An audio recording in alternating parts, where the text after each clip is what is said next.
In this video, we are going to talk about antiderivatives.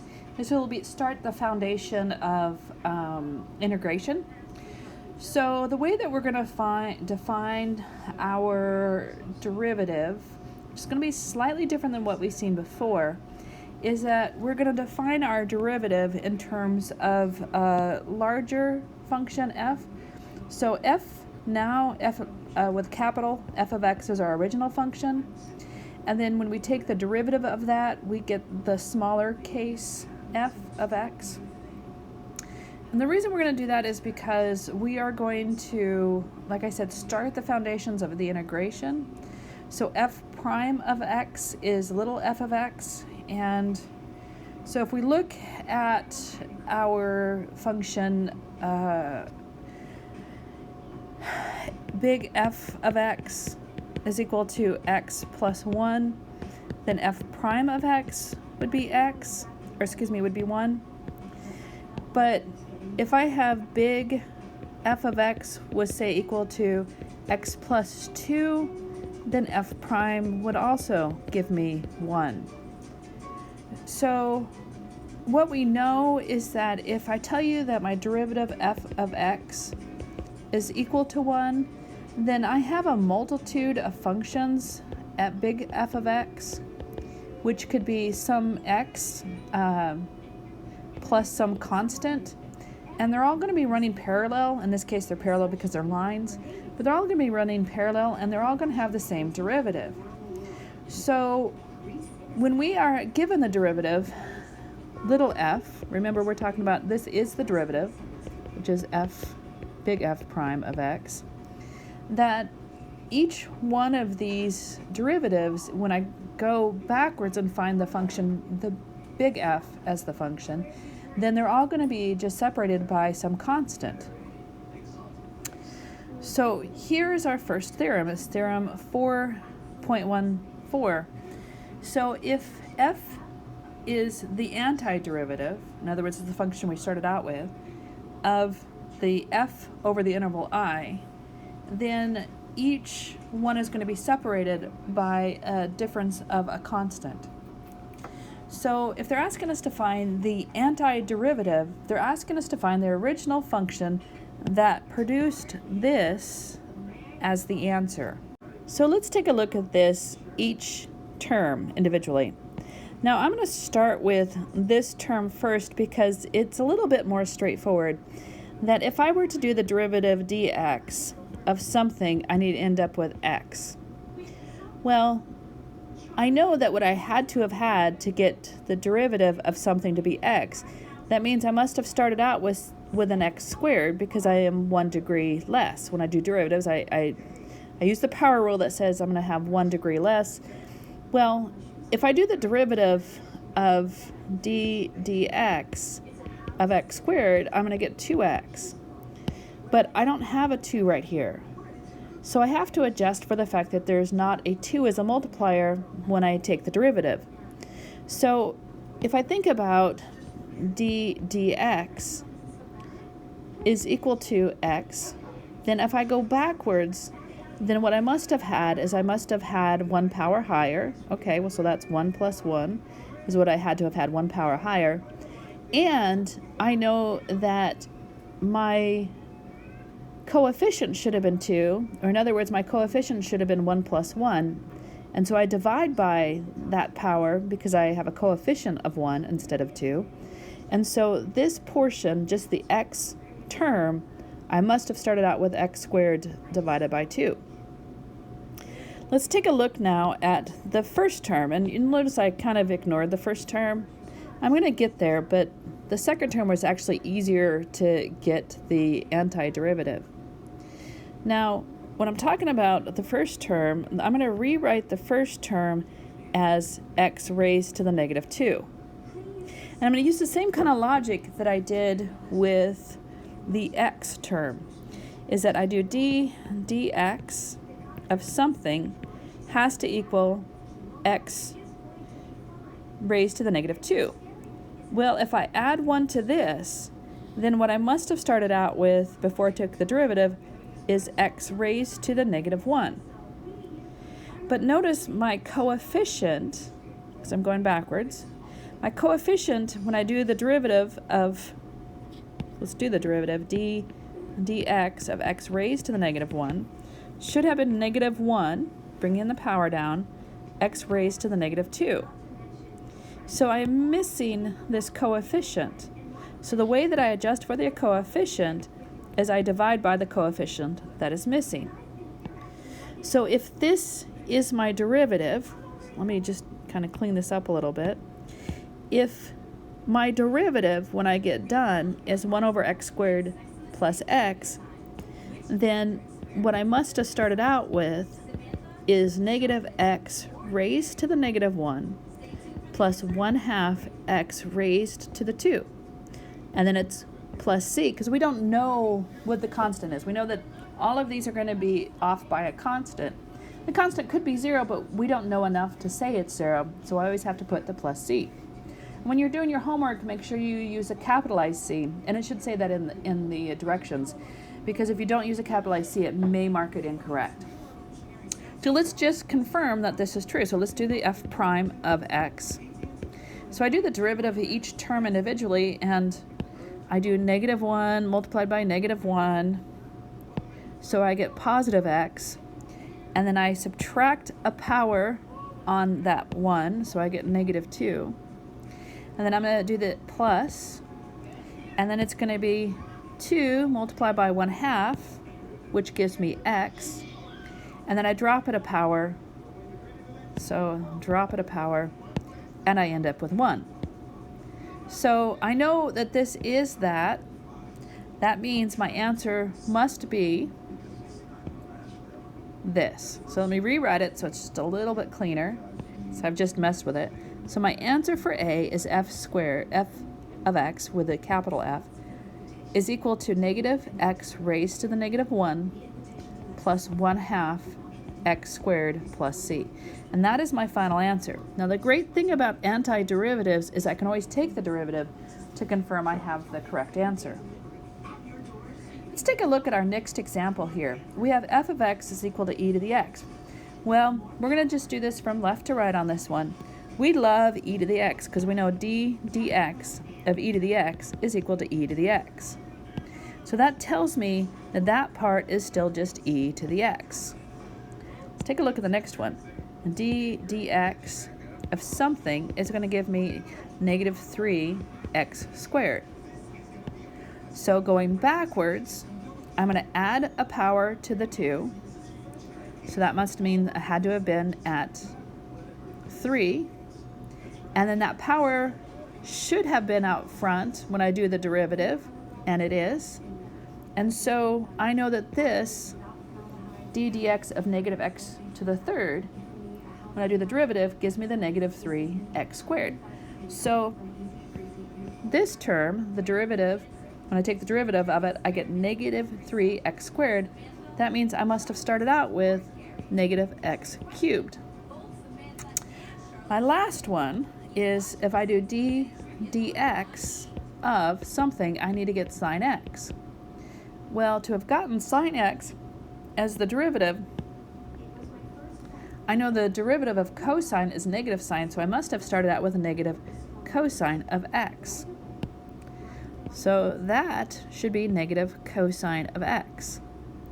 So the function I started out with, which will be my answer, the function I started out with, f, the large f of x, must be e to the x minus x cubed minus cosine x. Now let's just do a quick derivative of it just to confirm that we do actually truly indeed have the correct answer. Oh, I almost forgot, plus our capital C. So let's do the derivative f prime of x, which is equal to the derivative of e to the x, e to the x all day long, minus, bringing that power down up front, I have 3x squared. The derivative of negative cosine is positive sine x, and the derivative of a constant is 0. So here is my antiderivative.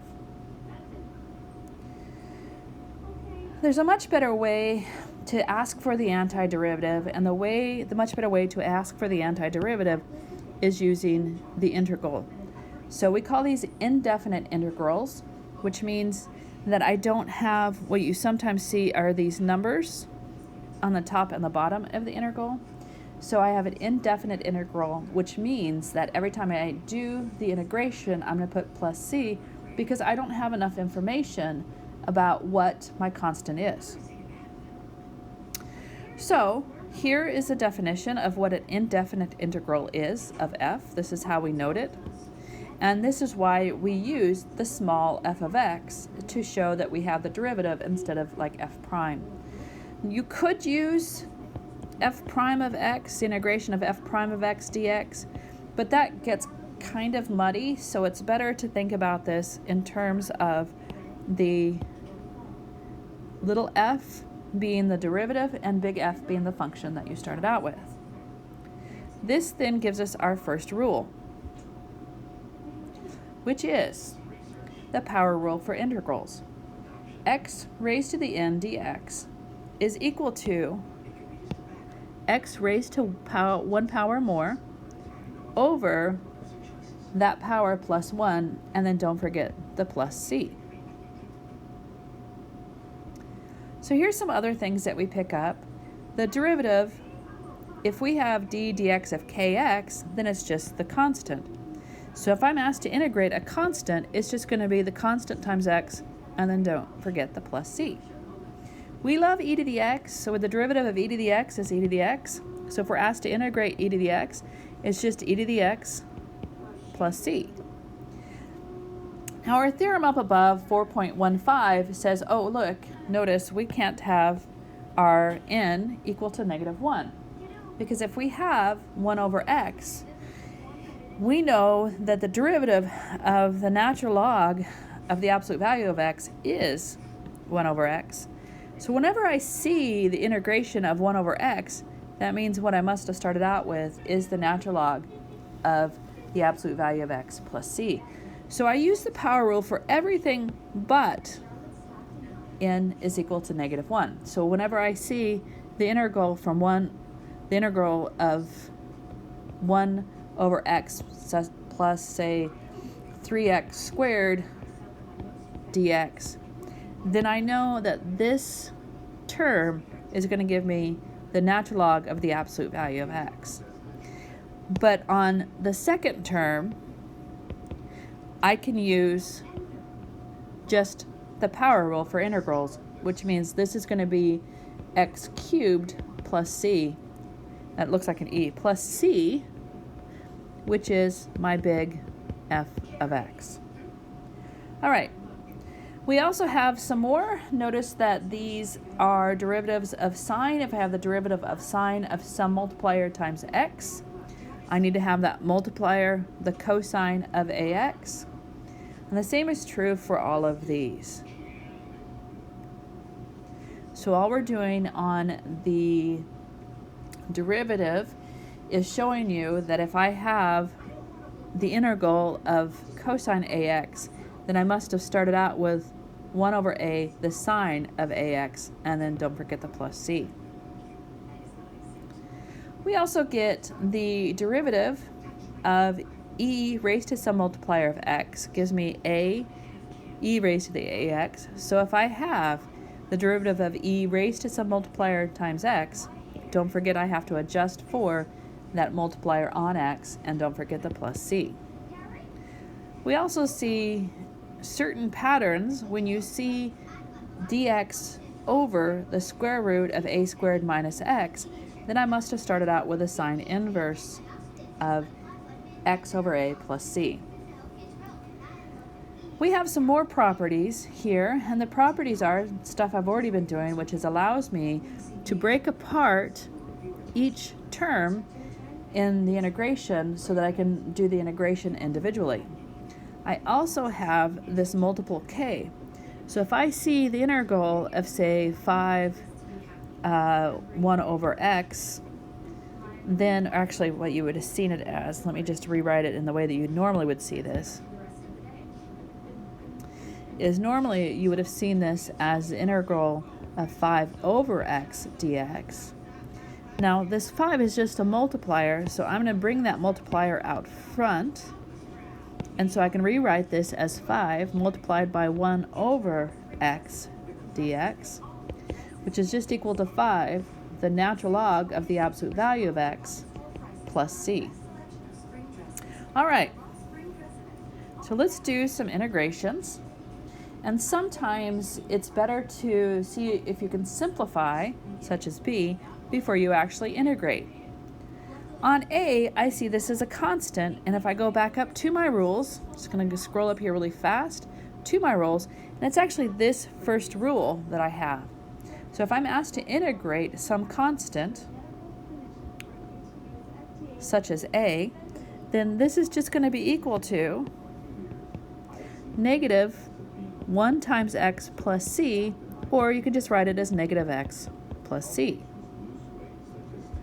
On example B, what I'm going to do is, since it doesn't follow any of the patterns that I know right at this moment, is I'm going to go ahead and simplify algebraically. And so I'm going to rewrite this as the integral of 3x squared over x squared plus 2 over x squared dx.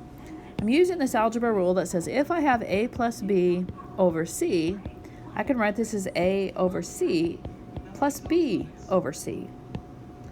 Now, this then simplifies into just 3 plus 2x raised to the negative 2 dx. So now I'm going to integrate each piece, or each term. Well, the 3 is just a constant, so I know that when I integrate just 3, it's just going to give me 3x.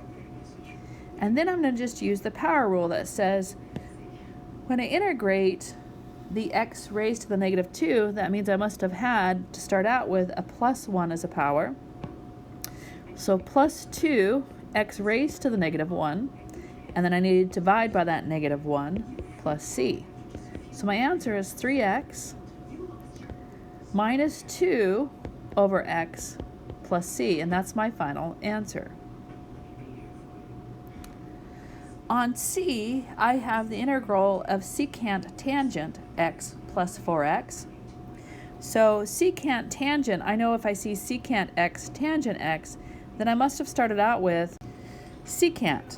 So if I look at just this term, then this is going to be equal to the derivative, this is going to be equal to, the secant of x plus, on this is 1, so I'm going to now work on the term 4x squared, so it's 1. So I'm going to add 1 to it and then divide by that 2. And so that's going to be plus 2x squared plus c. And that's my final answer on that one. Look, we love e to the x. E to the x is our friend all day long. So we're going to do the derivative of e to the x, which gives us e to the x. So when we undo the derivative, when we do the antiderivative, it's just going to be e to the x.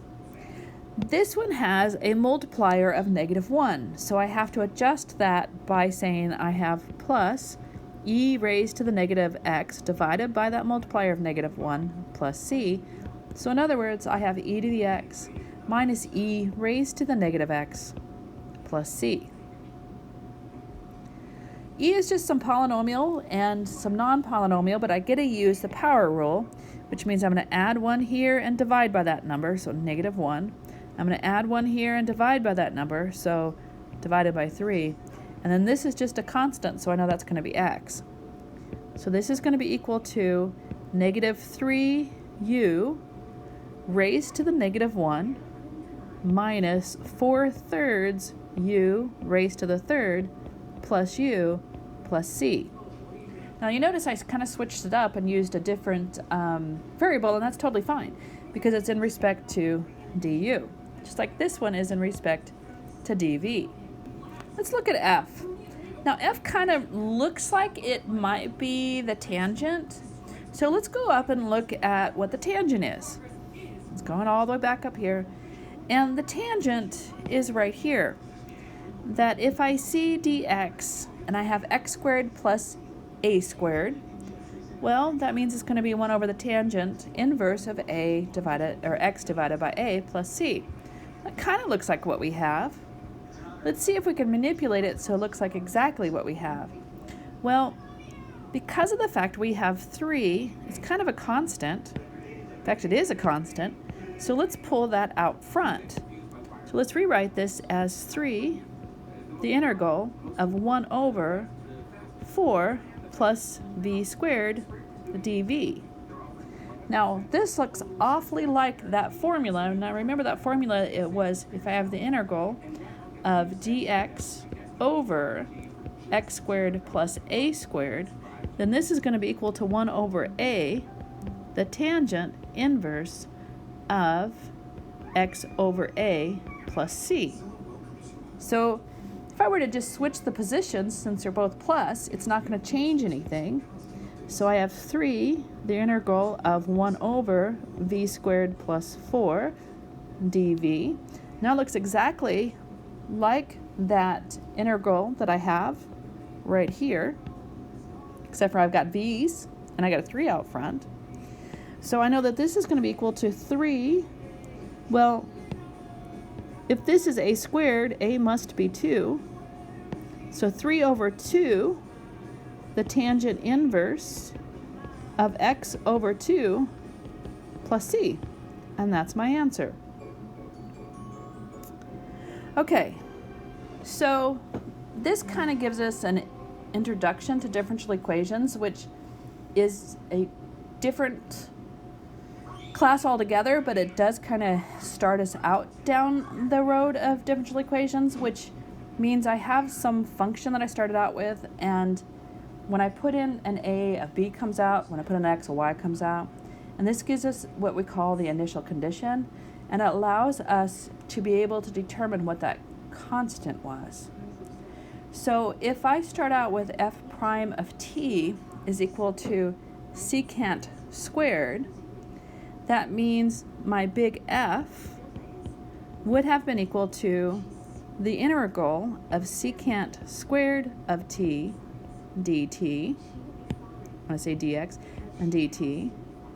That means I must have started out with the tangent of t plus some constant. But they give us this information right here. This is called the initial value, or the initial condition. So that allows us to figure out what c is. So what I know is that if I have f of pi over 4 is equal to the tangent of pi over 4 plus c, then this must equal 1. So what I'm really looking at is the tangent of pi over 4 plus c is equal to 1. That means that the tangent of pi over 4 is 1. 1 plus c is equal to 1. So this only happens when c equals 0. That means the function I really started out with, f of x, the capital F of x, is just simply the tangent of t. Sorry, it should have been f of t. Let's go back, f of t. F of t, let me erase that. F of t is equal to the tangent of t, and I don't have a plus c on it. Now, let's take a look at b. So I must have started out with f of x is equal to the integral of 4, the square root of x, plus 6 over the square root of x over x squared dx. Now I'm going to kind of clean this up algebraically because it looks like I don't even know what to do.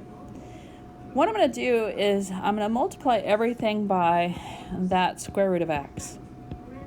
So multiply everything by the square root of x. And the reason I'm going to do that is just because I want to just kind of clean it up. It's really hard to envision what my derivative would be with a complex fraction. So I'm going to have 4, and then remember when I have the square root of x multiplied by the square root of x, it's going to be the absolute value of x, but we're going to just assume we're talking about positive numbers, so that's just going to give me x plus 6 all over. Now, x to the 1/2 times the square root of x is going to be equal to x squared plus x raised to the 1/2, which is going to give me x raised to the 3 over 2. So this denominator is just x raised to the 3 over 2 dx. Now that's much easier to look at. I'm going to use that rule that says if I have a plus b over c over b, and I wrote c, a plus b, as in boy, over c is equal to a over c plus b over c. I'm going to rewrite this as the integral of 4x over x raised to the 3 over 2 plus, whoa, wait a minute. That is not 3 over 2, it is 5 over 2. 5 over 2. So 5 over 2, so let me erase this here. That's 5 over 2. 5 over 2, and that's 5 over 2. Okay, 5 over 2. 5 over 2. And then plus 6 divided by x raised to the 5 over 2 dx. Now I'm just going to rewrite this using negative exponents. So this is going to be equal to the integral, and I have x over x raised to the 1 over x raised to the 5 over 2, which means this is x raised to the 1 minus 5 over 2, which means that this is equal to x raised to the negative 3 over 2. So it's going to be 4 x raised to the negative 3 over 2 plus 6x raised to the negative 5 over 2 dx. And now I'm going to use the power rule. So this is going to be equal to 4. If I add 1 here, then I'm adding 2 over 2, so that it's going to be a negative 1/2, or x raised to the negative 1/2, x raised to the negative 1/2, divided by a negative 1/2, plus 6x raised to the, I'm going to add 1 here, so I'm adding 1, so I'm adding 2 over 2, which gives me 6 raised to the negative 3 over 2, divided by negative 3 over 2, plus c. So I'm going to start out with negative 8x raised to the negative 1/2 minus 4x raised to the negative 3/2 plus c. Now that is our antiderivative, but we do have an initial value, which is 1 and 4. So I'm going to come back over here, and so this is big F of x. So big F of x, when I put in 1, so this is equal to negative 8 raised to the 1, 1 raised to the negative 1/2, minus 4 raised times 1 raised to the negative 3/2 plus c is equal to 4. So I have negative 8 minus 4 plus c is equal to 4. So I have negative 12 plus c is equal to 4. C is equal to 16. So I go back and say f of x, the big F of x, is equal to negative 8, x raised to the negative 1/2, minus 4, x raised to the negative 3/2, and then plus 16. And that is my answer. All right, let's do one more of these, and then we're going to continue on. So let's do let's do d, h of t. So I am going to do the integral of 6 sine 3t dt. Now, I know that this should be a cosine because big F of t. If I do the derivative of cosine, I get sine. So I know it's going to be a negative cosine 3t. Now, if I do the chain rule on negative cosine, so I'm just going to go down here and I do the derivative of d dt of negative cosine 3t, then I'll have to do the chain rule, which is going to give me the positive sine of 3t, and then I do the derivative of the angle, which gives me 3. I have 6. That means what I have as a multiplier to begin with must have been a 2. So then I have plus c. So I have negative 2 cosine 3t plus c is what my original function is. So I'm now going to put in my initial value, which is I put in pi over 6, and 6 comes out. So f of pi over 6 is equal to negative 2 cosine 3 times pi over 6 plus c, and this is equal to 6. So this is equal to negative 2, the cosine of pi over 2 plus c is equal to 6. But we know the cosine of pi over 2 happens to be 0, so c equals 6. So the function, my big F of t, is equal to negative 2 cosine 3t plus 6. We always should check these. Let's just do the derivative really fast. F prime of t is equal to negative 2 multiplied by the negative sine of 3t multiplied by the derivative of the angle, which is 3, and then plus 0 because the derivative of 6 is 0. So this gives me double negatives make a positive, and 3 times 2 is 6. The sine of 3t, which is what I started out with, so I believe I have found the correct function. So there's my correct function. All right, let's take a look at what they're asking us for us to do now. Is for the following exercises, find 2 possible functions f given the second or third order derivatives. On my first example, what I have is the second derivative. They're giving me the second derivative. So they're telling me capital F prime of x must be equal to the integral of x squared plus 2 dx. That means that this is going to be equal to, I'm going to do the power rule, so I'm going to add 1 and then divide by that 3, and then I have the x. So now remember, when I'm writing all this stuff in a different color, it really isn't there until I actually do the derivative or do the integral. So this is going to be equal to 1/3 x to the 3 plus 2x plus c.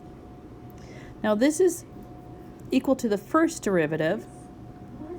Over here, this is equal to the third derivative.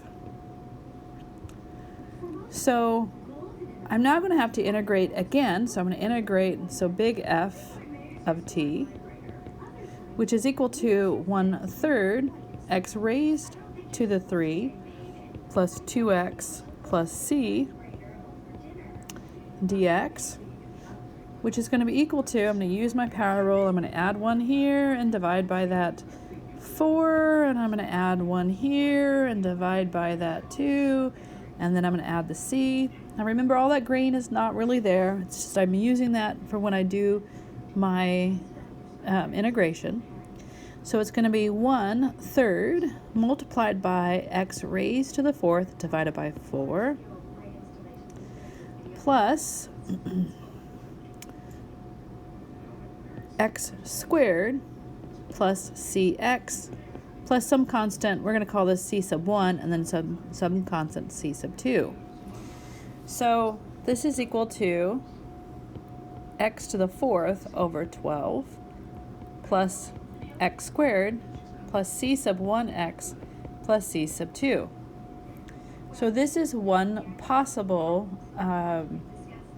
function that I could have started out with, f of t.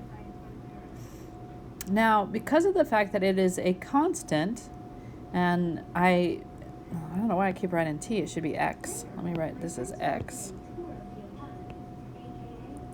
Because c's are constants, one possible is f of x is equal to x to the 4th divided by 12 plus x squared plus 2x plus 5. Here's 1. I could have had f of x is equal to x to the 4th divided by 12 plus x squared plus x plus 1. So here are 2 different derivatives that would have gave me the same answer when I've taken the second derivative. So let's revisit the motion problems. We know that if I take my first derivative of s of t being the position function,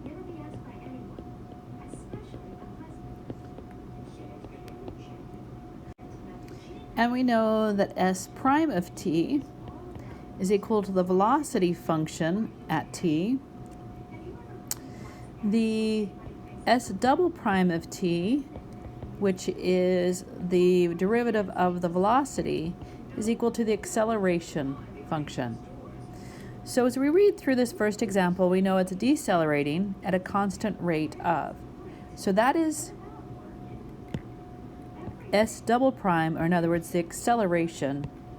So if I take the derivative of, the integration of negative 10 dt, then this is going to give me negative 10 t plus some constant. But that's equal to, this is a of t, is equal to negative 10. That means v of t is equal to negative 10t plus c. They're also telling us that the car is being driven at a rate of 40 miles per hour. So that's like our initial condition. The moment we apply the brakes, because we are looking at how long it takes from the car to stop, that's at t equals 0. And its velocity at that moment was 40 miles per hour. So v of 0 is equal to negative 10 multiplied by 0 plus c, which has to equal 40. So that tells me c is equal to 40. So v of t is equal to negative 10t plus 40. Now, we do have to do a conversion here because we have feet per second and we have 40 miles per hour. So we're going to have to convert this 40 miles per hour into feet per second. So 40 miles per hour. Let's start with our conversion from miles to feet. So there are 50 to 80 feet for 1 mile. And then we have for 1 hour is 3,600 seconds. So this is going to be equal to 58, so 58, and then we'll do 7 seconds. So v of t is equal to negative 10t plus 58.67. When the reason we had to do this again is because of the unit conversions, that my rate or speed is 40 miles per hour, and they're telling me my velocity was 10 feet per second. So we had to make sure that we were in the same units. So now we're all in the same units. Now we're in feet per second. We now integrate v of t, so we can find s of t. So let me do that in black. S of t, the position function, is the integral of negative 10t plus 58.67 dt. So this is going to be equal to negative 5t squared plus 58.67t plus c. As before, it is at t equals 0 when I actually start the braking process, and I want my distance to be 0. I want to be at a full stop. So those are my initial values. So I can find this second c. So s of 0 is equal to negative 5 multiplied by 0 squared plus 58.67 multiplied by 0 plus c has to equal 0. So that tells me c is 0. So my function is s of t is equal to negative 5t squared plus 58.67t. Now all we have to do is plug in t. To figure out what t is, I'm going to go back up to my velocity equation, and I'm going to set the velocity equal to 0 because I want to know how long it takes to go from 40 miles per hour to 0. So I have negative 10t plus 58.67 is equal to 0. So t is equal to 5.867. And remember, this is my critical point because if I set the first derivative equal to 0, that gives me my critical point. That tells me where I have a maxima or a minima. It tells me the location. It doesn't tell me whether or not it is a maxima or minima, but it does tell me the location. And then to find the maxima or minima, I have to plug that back into my original function. Because this is a quadratic and my leading coefficient is negative, my critical point, I know without doing any work, has to be a maxima. So S of 5.867 is equal to negative 5 multiplied by 5.867 squared plus 58.67 multiplied by 5.867. And I get my calculator out and I get 172.11 feet. So that's how long it takes to stop when I have a velocity of 40 miles per hour and I decelerate at a constant rate of 10 feet per second. And there you have it.